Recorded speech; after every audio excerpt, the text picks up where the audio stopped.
Good morning, my dear students. Today we are going to revise our first lesson of Hindi. The name of lesson is उठो धरा के अमर सपूतों। सबसे पहले हम इस पाठ के प्रश्न उत्तरों का संशोधन करेंगे यानी रिवीजन करेंगे। सबसे पहला प्रश्न है, कवि किनके पुनर्निर्माण की बात कर रहा है? उत्तर है, कवि अमर सपूतों के पुनर्निर्माण की बात कर रहा है। सपूत अच्छे पुत्र।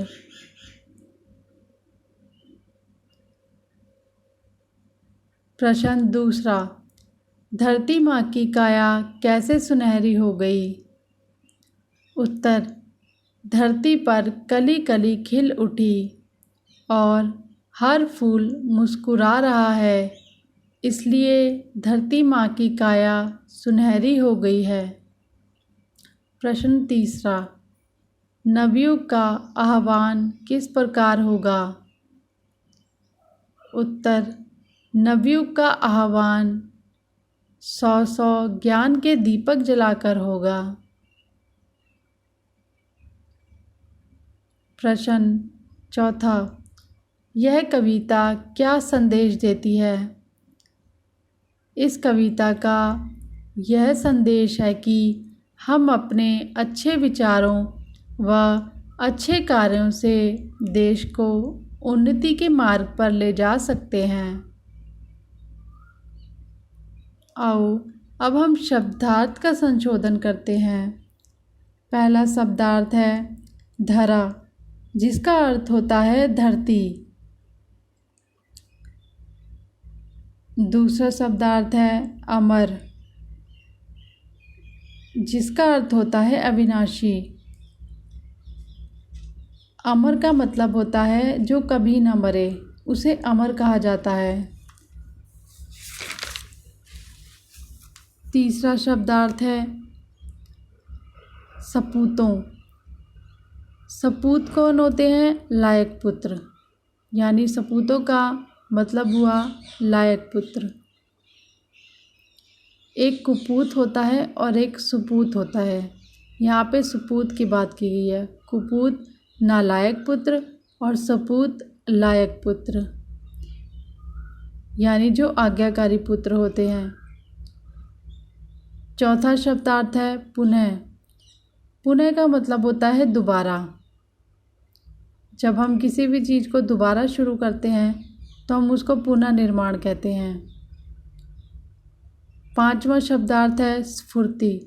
स्फूर्ति का मतलब होता है तेज़ी, फुर्ती, यानी किसी भी काम में स्फूर्ति, उस किसी काम को तेज़ी से करना, उसके लिए हम स्फूर्ति शब्द का प्रयोग करेंगे।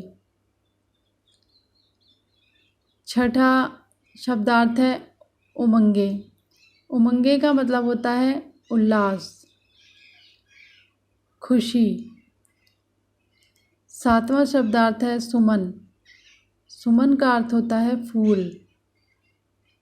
फूल को हम सुमन भी कहते हैं, तो सुमन का यहाँ पर अर्थ है फूल। आठवां शब्दार्थ है उद्यान। उद्यान का मतलब होता है बाग, बगीचा, जिसमें फूल आदि लगे होते हैं, वह बाग। नौवां शब्दार्थ है शत शत। शत शत मतलब 100। 10वां शब्दार्थ है आह्वान। आह्वान का मतलब होता है पुकार।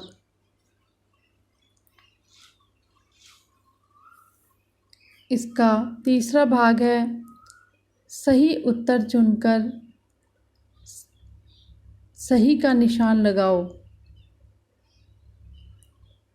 इसमें पहला प्रश्न है, कवि मुरझाए सुमनों में क्या भरना चाहता है? पहला ऑप्शन है धूप, दूसरा है मुस्कान, तीसरा है सुगंध। धूप फूल को पहले से ही मिल जाती है और वह अपने आप मिल जाती है, तो कभी धूप तो दे नहीं सकता फूलों को। दूसरा ऑप्शन है मुस्कान, कभी मुस्कान ज़रूर दे सकता है फूलों को, तो इसका सही उत्तर है मुस्कान। तीसरा है सुगंध, सुगंध फूलों में पहले से ही मौजूद होती है, वह कोई किसी फूल में नहीं डाल सकता। इसका दूसरा प्रश्न है, कवि ज्ञान के कितने दीपक जलाने की बात कहता है। इसमें पहला है युग युग, दूसरा है जन जन, तीसरा है शत शत। युग युग भी नहीं हो सकता, ना ही जन जन हो सकता है।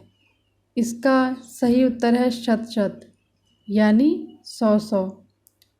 तो कवि कितने ज्ञान के दीपक जलाने की बात कहता है, 100। तो शत शत के आगे सही का निशान लगा दीजिए। So students, this is your first lesson of Hindi, उठो धरा के अमर सपूतों। So learn it properly. Thank you.